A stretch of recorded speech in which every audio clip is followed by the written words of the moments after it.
Hello, and welcome to 5 Minutes with the Family. I'm Fukui Drew, and today we'll explore how long you can tolerate a mediocre game if it features one of the greatest collections of Japanese action heroes ever assembled.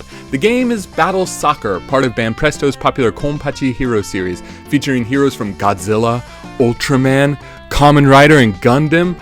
Despite its nostalgia charm though, Battle Soccer is ultimately a lackluster sports title at its core.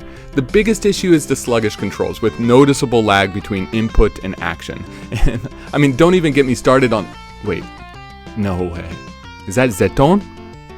An acutely deformed King Ghidorah? He's my favorite. Dude, that's Ultra 7! Awesome! No, Drew.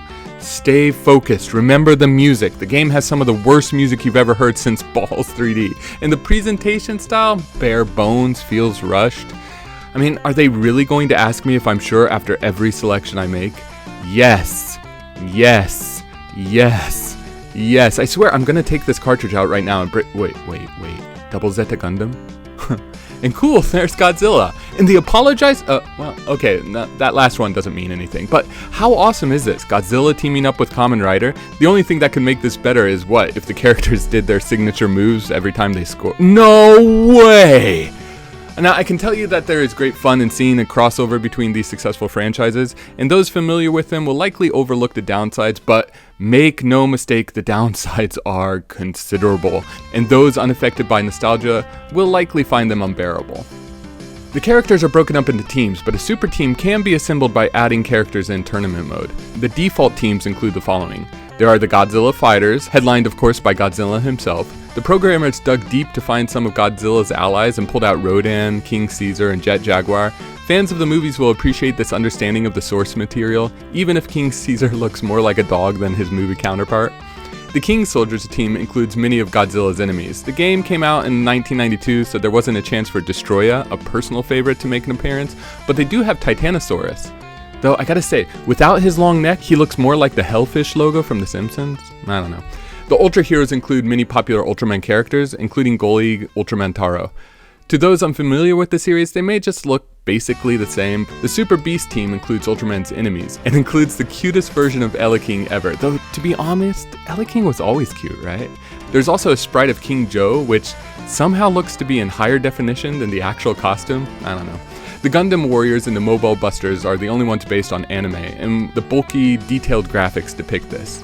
Kamen Rider never saw a television series released in the 1990s, but their inclusion here shows that fans of the show never went away. In addition to Kamen Rider and Kamen Rider Black RX, there's Kamen Rider Stronger, one of my favorites. How great would it have been if they put Stronger's sidekick, Electro Wave Human Tackle, in? I would have loved to have seen that. But now the bad. The poor controls make it difficult to string anything resembling a play together. 90% of my goals go like this. Keeper retrieves the ball, shoots. Defensive backs gather the ball and shoot. A midfielder gathers the ball and shoots. The striker digs into the pile, gathers the ball, and shoots. Opposing keeper falls down, striker gathers the ball and walks it into the goal. This is one of the surest strategies to victory.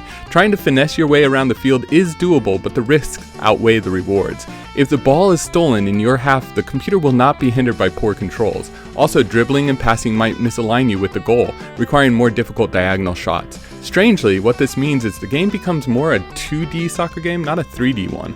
There's just so much of the field that you won't even use. Wait, what? This game has throw-ins? Now, the short pass, what is this? I've never been able to successfully connect this pass to anyone, besides the opposing team. Most of the time, the defender guarding me ends up with the ball. I feel they only included this pass so that they could say they used every button on the controller.